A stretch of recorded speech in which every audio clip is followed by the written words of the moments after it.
Jangan lupa subscribe dan nyalakan lonceng notifikasinya. PKTV Grecek Beneh.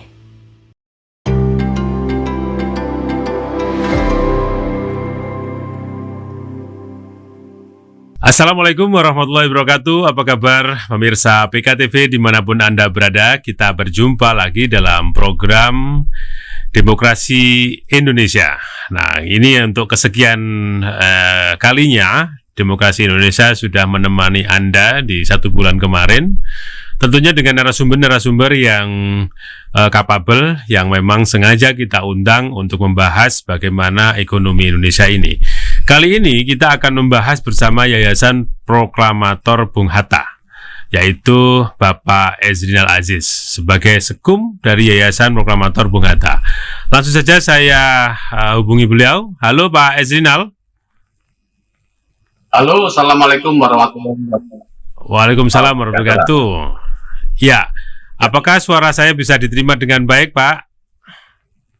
Bisa diterima dengan baik. Alhamdulillah. Ya, pemirsa PKTV, beliau adalah Bapak Ezrinal Aziz sebagai Sekretaris Umum di Yayasan Proklamator Bung Hatta. Tema kita pada edisi kali ini yaitu menggemakan demokrasi ekonomi Indonesia. Kita akan berbicara banyak, akan berdiskusi bahwa demokrasi ekonomi merupakan kedaulatan rakyat atas perekonomian nasional dan landasan penyelenggaraan perekonomian nasional dengan prinsip kebersamaan. Nah, ininya kita akan mencoba membahas sebenarnya seperti apa Yayasan Proklamator Bung Hatta. Mungkin akan kita awali pertanyaan ini untuk Pak Ezrinal Aziz. Pak Ezrinal, mungkin bisa dijelaskan dulu apakah Yayasan Proklamator Bung Hatta ini dan seperti apa kiprahnya. Bapak mungkin bisa menjelaskan sebelum kita diskusi dengan tema demokrasi Indonesia, demokrasi ekonomi Indonesia ini. Silakan Pak Ezrinal. Baik, Yayasan Proklamator Bung Hatta itu berdiri sejak 2014 ya. Sesuai dengan namanya, kita mengemban tugas untuk mengembangkan pemikiran, visi, dan ketokohan Bung Hatta. Ya. Salah satunya memang tentang ekonomi, ya, demokrasi ekonomi yang memang beliau kan Bung Hatta dikenal sebagai Bapak Koperasi di Indonesia. Jadi kegiatan kita semua mencakup itu, mengembangkan visi misi melalui seminar, diskusi, kemudian juga pembelajaran kepada generasi muda dan sebagainya. Kita pernah mengadakan seminar di Padang tentang koperasi secara internasional. Kemudian kita juga menyelenggarakan pendidikan nilai-nilai kebangsaan anak-anak muda di seluruh Indonesia. Kita juga memutar film-film yang untuk mencintai tokoh-tokoh pahlawan dan negara kita ya, NKRI. Itulah sebagian kegiatan-kegiatan yang sudah kita laksanakan. Itu kira-kira. Apakah yayasan ini sudah berdiri sudah lama atau memang baru didirikan, Pak Ezrinal? Itu tadi sudah sejak 2014 yang lebih lama. Ya, atas pertimbangan apa Bapak dan kawan-kawan mendirikan yayasan ini, Pak? Yayasan ini didirikan pemenangnya adalah Ibu Mutia Hatta ya, sebagai ahli waris dari Bung Hatta. Itu tujuannya tadi, pertimbangannya adalah pemikiran-pemikiran Bung Hatta itu visi misinya itu harus disosialisasikan, dikembangluaskan, didalami oleh generasi penerus bangsa. Itu intinya seperti itu. Salah satunya adalah tentang demokrasi ekonomi atau koperasi yang terus terang pada saat ini memang harus terus disuarakan ya, dengan berbagai cara upaya. Itu nanti kita akan bahas lebih detail, Mas. Ya, oke. Untuk mengawali, tentunya kita semua tahu bahwa koperasi itu memang dilahirkan oleh seorang sosok pahlawan nasional atau dulu disebut Bung Hatta itu. Nah, kira-kira dari pemikiran Bapak mewakili yayasan tersebut, apakah yang sebenarnya definisi koperasi menurut sesungguhnya ya menurut Bapak dan menurut orang-orang di yayasan itu sebenarnya seperti apa dasarnya gitu ya terkait definisi itu? Ya, Bung Hatta itu kita kenal luas sebagai founding fathers dan peletak dasar konstitusi kita. Jadi demokrasi ekonomi kita itu sudah ada di dalam konstitusi kita yang menyatakan bahwa ada pasal 33 ya, bahwa sumber daya alam lah yang di udara, dan tanah dan air dan sebagainya itu dikuasai oleh, digunakan untuk kemakmuran rakyat. Kemudian ekonomi itu dibangun berdasarkan demokrasi ekonomi, dalam hal ini adalah mengembangkan melalui pengembangan koperasi. Kenapa Bung Hatta seperti itu? Karena Bung Hatta memang belajar waktu itu di Skandinavia ya, negeri-negeri yang sangat maju koperasinya dan sangat makmur masyarakatnya itu, dan sangat adil, merata ya. Di Skandinavia itu mungkin yang paling baik Gini rasio. Gini rasio itu perbandingan orang kaya dan yang mampu itu angkanya paling kecil itu di sana. Karena apa ya? Karena koperasinya sangat maju. Nah itulah makanya Bung Hatta mencita-citakan ekonomi Indonesia itu mayoritas dikuasai atau digerakkan oleh gerakan koperasi. Nah ini yang saat ini mungkin masih panggang dari api. Kira-kira begitu Mas Teguh pembukaannya. Ya, kalau Bapak bisa katakan jauh panggang daripada api, maka mungkin bisa menilai ya saat ini apakah perkoperasian atau sesuai ya dengan konstitusi kita ya, apakah ada apa namanya, menurut Bapak berjalan sesuai dengan yang Bapak harapkan atau seperti apa? Ya, seperti saya sebut tadi, jauh panggang dari api tentang ini praktik Indonesia ya, tapi enggak bahkan dari negara-negara maju seperti tadi Eropa Utara itu yang paling anu, tapi di Amerika, di Jepang, di Jerman, Eropa Barat pun kooperasinya maju gitu. Nah kita kok tidak semaju mereka, itu menjadi keprihatinan kita bersama. Tetapi saya tidak pesimis melihat ini suatu kondisi sejarah ya, sejarah kita dengan sejarah negara-negara Eropa itu memang berbeda ya. Sejarah negara-negara Eropa itu telah mengalami fase revolusi industri, di mana para pekerja buruh itu mengalami penindasan yang luar biasa. Setelah lahirnya gerakan koperasi. Jadi ketika itu para buruh di samping memperjuangkan hak-haknya secara demonstrasi maupun politik macam-macam, tapi juga dia mengembangkan secara konstruktif, yaitu mengembangkan koperasi tadi. Jadi koperasi di sana itu tumbuh dari bawah, dari kesadaran bersama, mulai dengan usaha kecil-kecilan, gimana kita ini dengan gaji yang kecil, dengan pelindungan yang rendah, kita tetap survive. Mereka kelompok-kelompok itu bekerja sama. Nah, akhirnya mereka bisa survive dan gerakan koperasi itu menjadi besar, mempunyai semacam ideologi ya, mempunyai aturan-aturan atau ya sebut ada ideologi koperasi yang akhirnya sangat berkembang. Nah di kita itu kan peristiwanya tidak mengalami proses itu.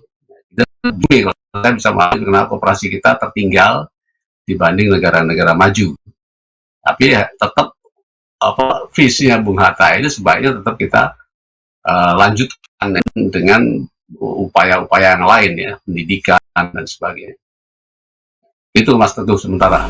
Ya, apakah dengan demikian bahwa yayasan atau Bapak bisa menilai bahwa kita dalam program perkoperasian ini masih jauh dibandingkan dengan negara lain? Apakah demikian, Pak? Iya, kita sangat jauh. Jadi di Eropa itu yang berasal dari aktivitas koperasi itu 30%. Artinya perputaran produk domestik brutonya dari koperasi itu 30%. Nah kita ada yang bilang 1%, ada yang bilang 5%, ya, jauh tertinggal. Cuman kita UMKM-nya besar sekali. Ini yang membuat saya tidak terlalu risau ya. UMKM kita itu 60% dari perekonomian nasional. Jadi rakyat kecil kita itu bisa secara mandiri bisa ikut serta dalam ekonomi. Hanya dalam bentuk koperasi kita tertinggal. Gitu Mas Teguh. Kira kondisi Indonesia dengan tadi dikatakan dengan banyaknya UMKM, dengan berbagai macam sumber daya alam yang begitu kaya gitu ya, optimis, dan mungkin dengan faktor sumber daya manusianya juga gitu ya. Apakah ini optimis akan bisa terbangun sesuai dengan harapan Bapak mengacu pada negara-negara lain tadi? Ya, saya sih tetap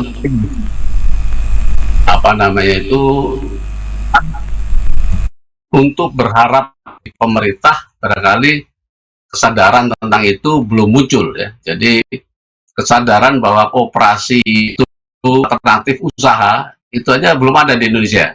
Bahkan makin lama makin melemah. Jadi saya tanya teman-teman saya sekampus itu, gimana kalau kita bikin usaha melalui koperasi? Loh, kok koperasi? Kenapa nggak PT? Nah, ini saya ingin membandingkan itu. Mata itu ingin sekali koperasi itu berkembang, karena dalam koperasi itu ada demokrasi dan ada pemerataan. Jadi koperasi adalah unit usaha yang dimana setiap anggota itu punya suara yang sama, sehingga tidak ada bawahan dan sebagainya, dan keuntungan dibagi bersama-sama. Itulah yang menyebabkan kesejahteraan itu menjadi lebih adil dibandingkan dengan PT atau perusahaan terbatas yang berbasis saham. Jadi koperasi itu basisnya adalah stakeholder, anggota terutama ya. Sedangkan unit usaha yang lain seperti perseroan terbatas itu adalah pemegang saham. Jadi kalau di sana ada RUPS, rapat umum pemegang saham, ya tergantung pemegang sahamnya. Yang akan mendapatkan keuntungan yang terbesar itu adalah pemegang saham yang besar, yang tertinggi. Sementara karyawan itu ya tergantung kebijakan pemegang saham.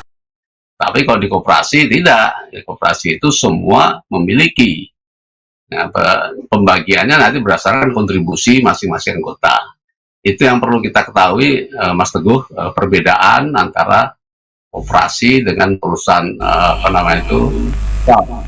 demokrasi yang itu liberal, bebas, ya, modal. Nah, itu barangkali yang perlu difahami dulu.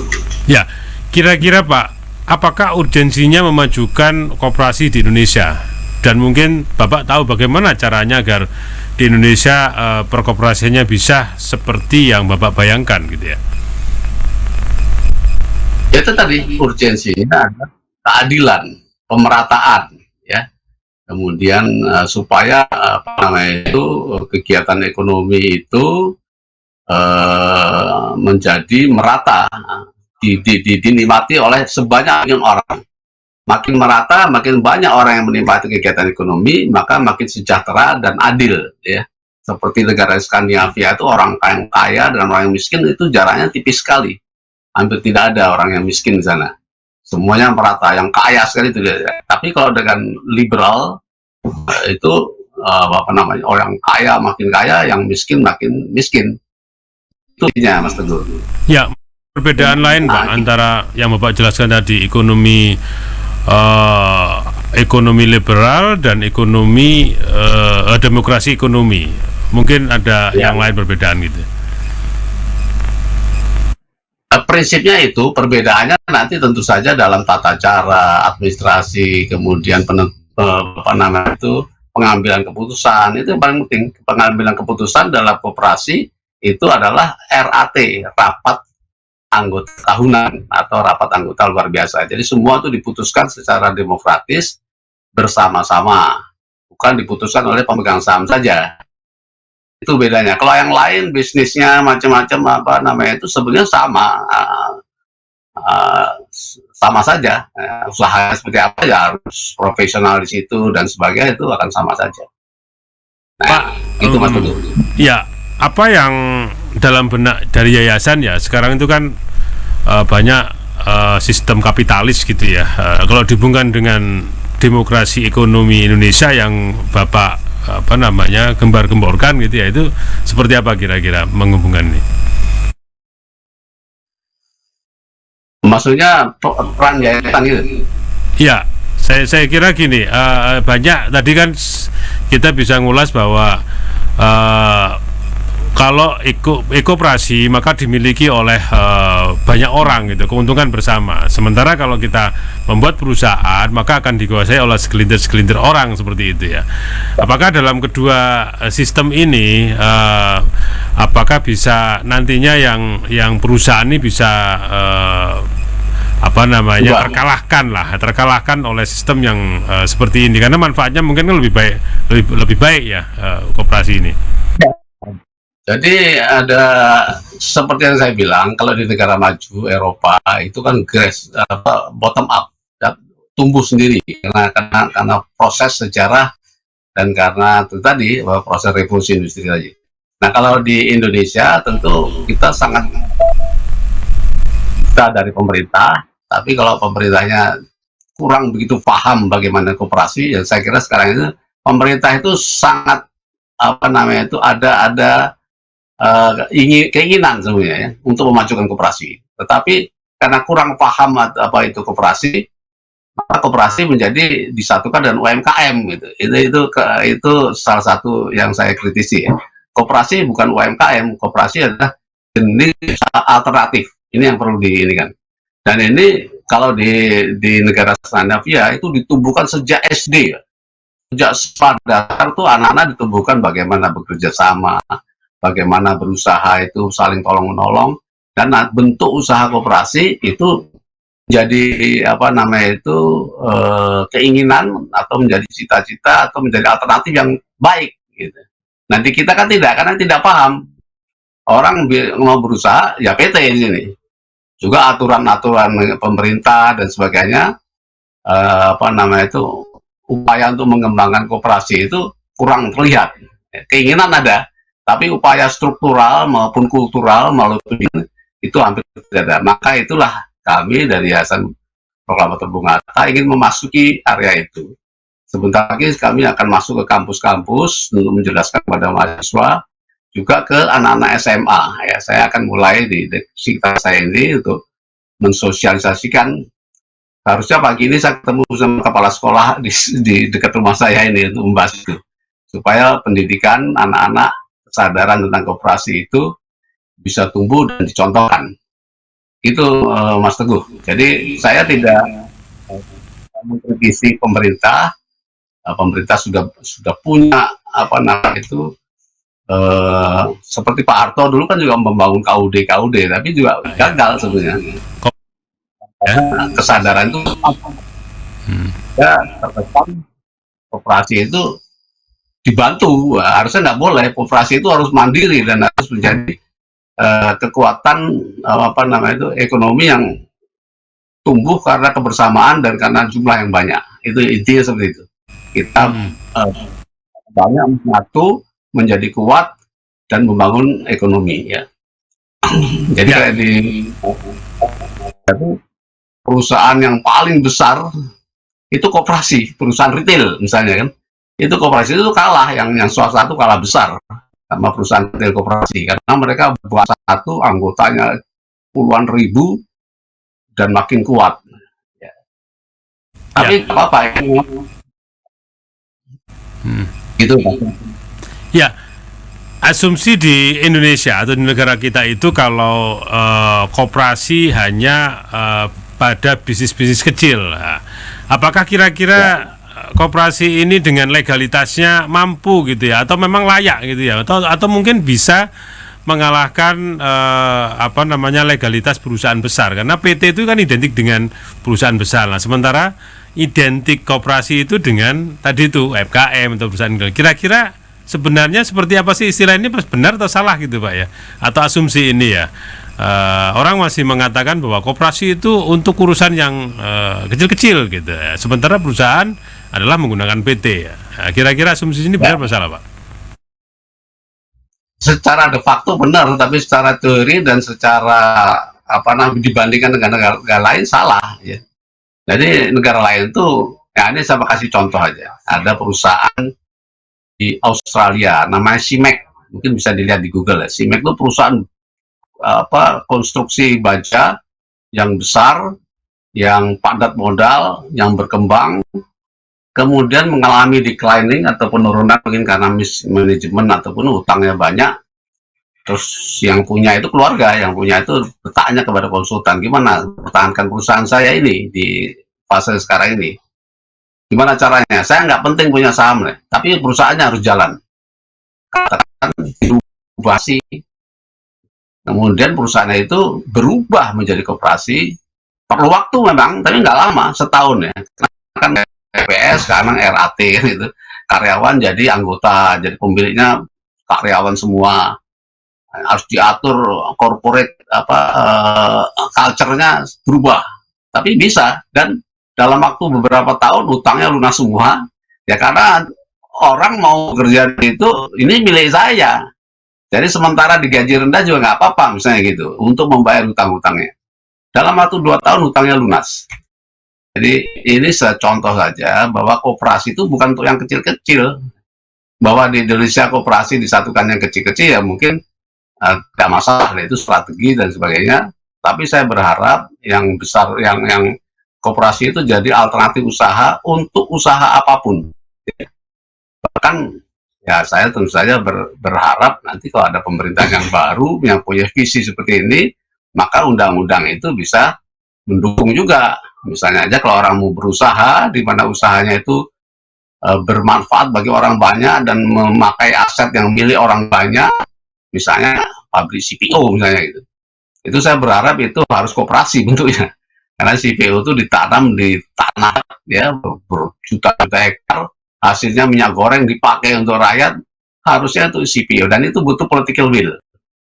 Kita rawan. Kan itu belum tentu ya, belum tentu mungkin pemimpin kita punya pemikiran seperti itu. Jadi gitu Gus. Jadi kita mengalir aja ya kan, mungkin tidak bisa berbuat drastis ya, tapi kita hanya berbuat cultural, kita menyadarkan teman-teman. Banyak saya berkenalan dengan kelompok-kelompok yang sangat cinta koperasi, itu ada banyak. Itu aja mulai bergerak berkeluarga saya sendiri. Contohnya saya itu sekarang punya usaha pempek ya. Saya dengan prinsip-prinsip koperasi, artinya pekerja itu mendapat SHU itu aja, tapi pekerja saya kan nggak ngerti soal gimana, tapi saya prinsipnya saya menerapkan konsep-konsep itu gue. Jadi koperasi itu adalah itu nilai moral ya. Masuk keluarga kita, marilah kita berkeluarga secara koperasi, ada demokrasi dengan otoriter, anak sama anak itu misalnya seperti itu juga koperasi. Jadi koperasi itu adalah nilai-nilai budaya yang harus ditumbuhkan di segala bidang, di perusahaan, di organisasi, di keluarga, bahkan di bisnis maupun non bisnis sebetulnya. Begitu Mas Teguh. Makanya sekarang malah terbalik-balik kelihatannya kalau saya mendengarkan apa yang diulas Bapak tadi. Kadang perusahaan mempunyai koperasi, maka sebaiknya koperasi punya perusahaan, mungkin seperti itu ya Pak ya?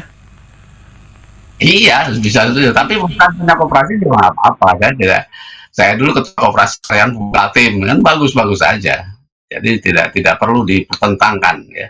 Tapi koperasi punya perusahaan itu contohnya. Nah, ini yang saya ngasih contoh. S Hardware itu di negara asalnya itu koperasi ya. S Hardware, tahu kan S Hardware yang jual barang-barang itu matang macam-macam itu anggotanya puluhan ribu. Tapi ketika mau masuk di Indonesia, karena undang-undang investasi Indonesia itu hanya membolehkan PT. Jadi dia punya perusahaan di Indonesia, PT Hardware Indonesia, dan bentuknya bukan koperasi. Itu salah satu hal yang perlu dikritisi, Mas Teguh. Bisa jadi contoh bahwa kita kalau melakukan hal seperti itu paling keuntungan akan milik bersama daripada harus PT sehingga hanya orang-orang tertentu gitu Pak ya. Yang menikmati. Nah Pak, kira-kira demokrasi koperasi sekarang ya yang berkiblat bukan berazas Pancasila ya. Kira-kira optimis Pak, enggak Pak, ke depan ini bisa kita lakukan gitu Pak? Optimis, saya optimis. Kenapa? Karena konstitusi kita mengajarkan itu. Hanya orang tidak paham, banyakkan pejabat-pejabat kita tidak paham dengan konstitusi kita. Nah ini yang harus disuarakan terus. Konstitusi kita nggak akan mungkin dirubah. Nggak ada orang kemarin mau berani merubah konstitusi kita, berani merubah undang-undang koperasi, banyak yang menentang dan akhirnya di MK juga kalah. Jadi saya yakin karena konstitusi kita hanya perlu memang secara struktural kalau kita menemukan pimpinan kita yang paham sekali tentang koperasi, mungkin bisa dilakukan agak dramatis lah perubahannya. Misalnya tadi undang-undang CPO harus koperasi, nah itu misalnya gitu. Terus apapun usaha itu bisa dengan koperasi. Nah sekarang kan orang bikin rumah sakit, undang-undangnya rumah sakit harus PT. Itu yang harus dirubah. Ini karena secara politis kita sangat masih lemah ya. Itu misalnya Guru. Apakah ada upaya dari Yayasan Proklamator Bung Hatta ini, dari Yayasan mengupayakan ya merubah ya bukan konstitusi ya, undang-undang, tapi aturan-aturan, apa upayanya Pak untuk merubah itu? Ya kita menyurati saja, kita sudah menyurati Menteri Pendidikan supaya koperasi diajarkan kembali, kita melakukan seminar-seminar, mengikuti seminar memberi narasumber di mana-mana. Ya sebatas itu yang bisa kita lakukan karena kita ini memang yayasan yang hanya punya pemikiran, kita tidak punya motor penggerak yang lain kecuali ide, pemikiran, dan gerakan moral lah gitu. Ada upaya, tapi upaya yang paling besar itu doa. Itu tuh. Ya. Baik, pemirsa PKTV, menarik sekali dialog kita bersama Bapak Ezinal Aziz, Sekretaris Umum Yayasan Proklamator Bung Hatta. Beliau saat ini ada di Jakarta. Kita mencoba untuk dialog secara streaming jarak jauh, tapi saya kira Anda semua pemirsa PKTV bisa ikut ya menikmati hasil diskusi kita, karena memang dari penjelasan beliau salah satu sistem membangun koperasi ini dengan sistem ekonomi Indonesia ini sangat baik menggunakan, apabila digunakan dengan koperasi tadi ya, tidak mesti harus perusahaan seperti PT atau badan usaha lain. Ternyata koperasi juga salah satu solusi yang sekarang sedang digemakan oleh yayasan ini agar keuntungan bisa meningkatkan ekonomi rakyat Indonesia. Nah, kita akan berlanjut dialog ini setelah pesan-pesan yang satu ini, masih di Dialog Ekonomi Indonesia.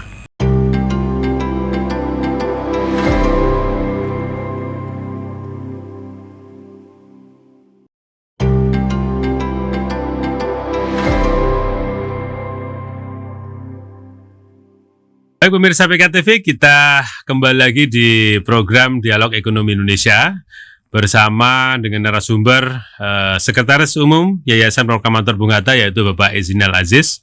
Beliau adalah Sekretaris Umum di Yayasan Proklamator Bung Hatta atau YPBH gitu ya. Dan tadi kita sudah banyak berdiskusi atau membahas tentang prospektif ya, kira-kira saat ini dengan dibandingkan dengan negara lain, apakah pelaksanaan koperasian di Indonesia itu sesuai? Ternyata banyak hal yang memang mesti harus diperbaiki, dan yayasan ini berupaya untuk selalu menggemakan bagaimana sebenarnya sistem koperasi yang benar-benar ya sesuai dengan misi dan visi Bung Hatta. Nah, saya kembali lagi ke Pak Ezinal. Pak Ezinal, kira-kira untuk saat ini adakah kendala-kendala gitu Pak ya yang dihadapi oleh yayasan ini dalam rangka menggemakan demokrasi ekonomi Indonesia ini? Ya kalau kendala sih tidak ada. Kendalanya keterbatasan terutama pendanaan. Kita tidak bisa melakukan kegiatan yang besar-besaran, seminar dan sebagainya. Jadi kita memang hanya bisanya ya seperti ini, melakukan approach ke berbagai pihak, kemudian melakukan seminar, melakukan Zoom dan sebagainya, sesuai keterbatasannya, terutama dalam pendanaan ya. Kita tidak ada sponsorship dan sebagainya. Itu kendalanya kita, Pak. Tapi ya nggak apa-apa, kita berjalan saja. Alhamdulillah, kita mendekati beberapa aktivis-aktivis koperasi, kita berdiskusi, kemudian misalnya saja kita sekarang punya sudah mengembangkan koperasi berbasis syariah di Bandung, itu luar biasa. Salah satu tim kita, yaitu nanti kemungkinan kita undang juga Pak Ahmad Arsad, itu anggota MUI. Dia fokusnya bagaimana koperasi dikembangkan. Yang paling bisa itu melalui masjid, ya. Itu termasuk di Spanyol itu melalui gereja. Karena masjid itu ada visi kemanusiaan, ada visi sosial, gereja juga seperti itu. Nah, itu sudah berkembang sangat pesat, sudah ratusan koperasi berbasis syariah atau berbasis masjid itu sudah berjalan. Itu termasuk salah satu yang perlu kita sampaikan, ya. Optimismenya. Begitu kira-kira, Mas Teguh. Ya, terkait sistem kerja atau target ya Pak ya dari yayasan ini, apakah sudah mengarah pada beberapa daerah atau kabupaten kota atau provinsi di Indonesia, atau hanya di sebagian kota-kota besar saja, Pak? Jadi kita baru punya chapter atau cabang itu di Sumatera Barat, Padang dan Riau. Kita baru punya satu itu, karena itu tempat kelahiran Bung Hatta. Di sana kita sangat berhubungan erat dengan Universitas Bung Hatta misalnya saja. Itu berbagai kegiatan sudah kita lakukan di sana. Jadi kalau di luar daerah baru itu yang kita punyai. Kemudian kegiatan kita kan bukan hanya koperasi, ya. Kegiatan kita ada banyak, menyampaikan pemikiran-pemikiran Bung Hatta. Yang kita juga mengendorse misalnya buku Bung Hatta yang diterbitkan oleh LP3S kemarin itu mandek, ya, kita dorong lagi. Sekarang sudah sampai buku yang ke-10 kalau nggak salah. Itu juga salah satu upaya yang kita lakukan untuk menggemakan pemikiran-pemikiran Bung Hatta. Sekarang saya baru akan membentuk koperasi sudah dalam proses, ya, koperasi jasa industri rakyat mandiri, Kojirama. Itu baru sedang kita bentuk dalam proses.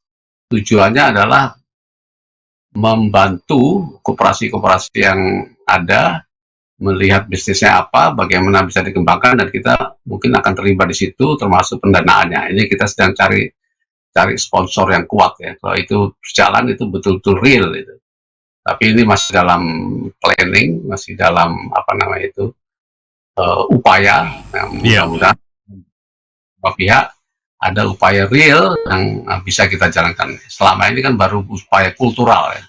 Upaya pemikiran, upaya ide. Tapi tentu saja kita semua ingin ada upaya yang real, ya. Seperti di Bangladesh itu ada banknya Pak Yunus, ya. Muhammad Yunus, itu real, itu istilahnya bisnis sosial. Bagaimana bisnis itu bisa berperan secara sosial juga. Ini masih mohon doanya dari pemirsa EKTV. Ya, semoga terwujud Pak dengan baik dan menjadi harapan, sehingga hasilnya bisa benar-benar sesuai dengan tujuan atau pemikiran dari Bung Hatta.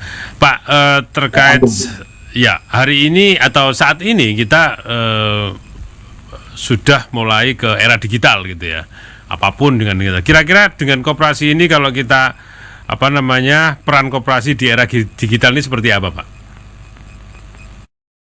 Menurut saya sangat terbuka, ya. Digitalisasi itu adalah demokrasi sebenarnya. Digital itu adalah orang siapapun sekarang punya kesempatan, ya, untuk membangun platform, ya, melalui digital. Nah, kalau itu digabung dengan koperasi, maka akan sangat kuat, ya. Jadi saya kemarin ikut training yang secara Zoom, ya, diselenggarakan oleh Mondragon, Institut Mondragon itu dari Spanyol kalau salah, itu memang koperasi yang paling besar di dunia di situ, dan anunya luar biasa, kiprahnya luar biasa, dan dia punya program seperti itu yang diselenggarakan tiap tahun. Waktu saya itu yang pertama, kalau saya angkatan pertama, nah saya banyak melihat opportunity yang membuka mata ya, membuka mata kita semua bahwa sekarang kesempatannya di era digital itu koperasi lebih leluasa berkembang ya. Jadi ini contohnya, salah satu contoh di Amerika. Di Amerika itu ada perusahaan yang bergerak di bidang penyediaan asisten rumah tangga, ya, pembantu rumah tangga, ya. Dia ada perusahaan, kemudian pekerjanya itu adalah pembantu rumah tangga, disalurkan dengan keluarga ini, keluarga itu, dan seterusnya. Kemudian karena di era digital timbul pemikiran dari karyawannya itu, kenapa nggak kita bikin sendiri? Gitu. Akhirnya mereka membuat platform tentang tenaga kerja. Nah itu jadi koperasi, beberapa anggota, puluhan, sekarang tambah besar gitu.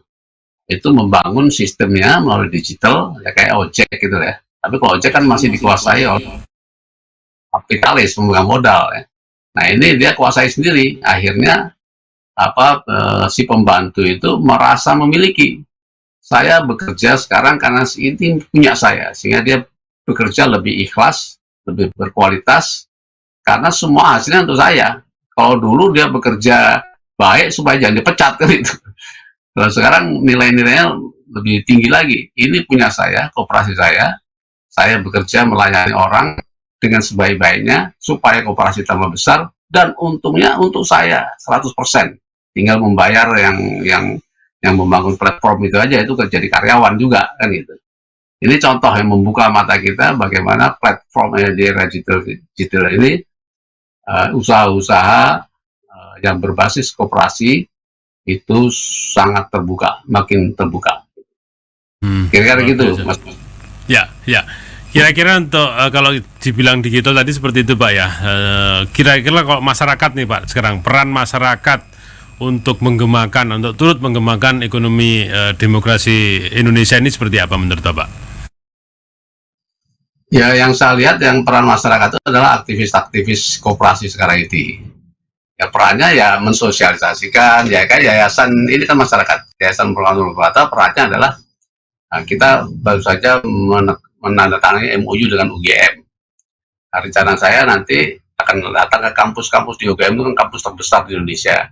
Itu digilir aja tiap-tiap fakultas untuk kita kasih induksi lah, kita kasih pemikiran ya tentang koperasi, supaya calon-calon lulusan ini tidak hanya berpikir untuk bikin PT nanti ya, tapi berpikirlah untuk bikin koperasi, karena koperasi itu alternatif yang baik ya, yang kokoh yang solid, yang kuat, yang kita tidak kesana karena nggak tahu aja gitu, Ini contohnya yang kita lakukan.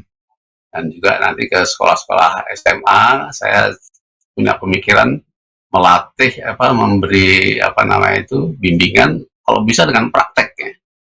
Jadi yang lemah di kita itu karena pendidikan kita udah dihilangkan, pendidikan koperasi itu. Ini yang saya sangat sayangkan. Saya sudah berusaha untuk berkomunikasi dengan Menteri Pendidikan ya, tapi belum direspon dengan baik. Ya, mudah-mudahan nanti ya melalui dengan juga Menteri Koperasi dan sebagainya, supaya pendidikan koperasi ini intinya di situ. Kalau anak-anak sejak kecil tidak dikenalkan koperasi, ya tak kenal maka tak sayang kan gitu. Jadi itu peran yang lain masyarakat itu. Kalau kita sudah di era digital ini kesempatannya makin besar, marilah kita berusaha melalui koperasi ya. Maka masyarakat akan berperan untuk mengembangkan ekonomi secara demokratis dengan platform-platform digital misalnya. Ini yang perlu disadarkan, sehingga gerakan koperasi itu di era digital ini akan lebih berkembang. Itu Ya, terima kasih Pak. Pak, mungkin yang ini karena waktu sudah mendekati akhir kita, bagaimana akhirnya yayasan ini berharap terhadap pemerintah Indonesia, apa yang kira-kira menjadi angan-angan? Bagaimana kira-kira bentuk dukungan pemerintah terhadap yayasan ini? Nantinya ke depan seperti apa menurut yayasan? Ya, saya kira bukan terhadap perkembangan koperasi ya. Jadi kita berharap, itu tadi saya singgung, kalau bisa memang pimpinan ini paham tentang ideologi koperasi, ya, pesan moral dari koperasi itu, dan bagaimana itu tadi kalau memang pemerintah ini berubah, maka dia akan merubah undang-undang yang tidak tidak positif bagi koperasi. Misalnya undang-undang penanaman investasi, ya, undang-undang rumah sakit, undang-undang pendidikan, itu jadi harus komprehensif ya semua itu. Undang-undang pendidikan harusnya mewajibkan sekolah-sekolah itu mengajarkan koperasi, artinya mengajarkan kebersamaan, mengajarkan berdemokrasi, leadership yang demokratis, kan gitu koperasi itu sejak kecil gitu. Kemudian undang-undang juga lebih mendorong kepada koperasi. Jadi kalau orang mau bikin bisnis, pemerintah itu seharusnya bisa nggak koperasi? Kalau koperasi, kenapa nggak koperasi? Nah gitu. Bahkan mungkin kalau bisa memang yang menyangkut hajat itu orang banyak dan sumber dayanya itu dari tanah atau seperti sawit ya, dari kebunnya rakyat, itu bentuknya harus koperasi. Itu kemarin ada pemikiran dari profesor di UNR ya, kalau bisa BUMN itu semuanya itu harus berbentuk koperasi. Nah ini perlu diskusi yang lebih dalam, apakah memang seperti itu. Tapi itu makanya itu perlu political will yang besar sekali. Jadi misalnya kayak pupuk itu harusnya punya koperasi petani itu, karena kan digunakan untuk petani. Ya, tapi ini perlu kajian yang banyak, sangat-sangat mendasar, sangat dramatis. Saya tidak terlalu berharap seperti itu, tapi ya pelan-pelan saja. Jadi kesadaran itu ditumbuhkan bahwa koperasi adalah jalan yang cukup baik ya, untuk berusaha dan tangguh gitu ya. Nah ini yang perlu selalu disosialisasikan kepada berbagai pihak. Begitu Mas Teguh. Ya baik Pak Ezrinal, terima kasih atas waktunya. Masih ada yang mau disampaikan Pak untuk closing statement? Sudah cukup ya. Harapan saya mohon doa para pemirsa PKTV di seluruh Indonesia. Mari kita gemakan koperasi atau demokrasi ekonomi Indonesia, karena ini merupakan nilai moral dan sudah ditetapkan oleh Bapak bangsa kita, founding father kita sebagai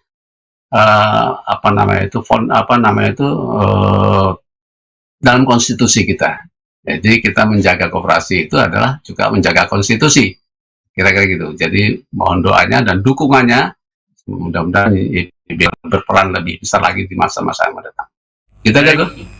Terima kasih Pak Ezrinal Aziz atas waktunya. Semoga Yayasan Proklamator Bung Hatta akan semakin sukses dan sesuai harapan. Baik pemirsa PKTV, demikian dialog demokrasi ekonomi Indonesia kita pada edisi kali ini. Kita akan ketemu lagi di edisi-edisi yang akan datang, tentunya dengan narasumber yang lain.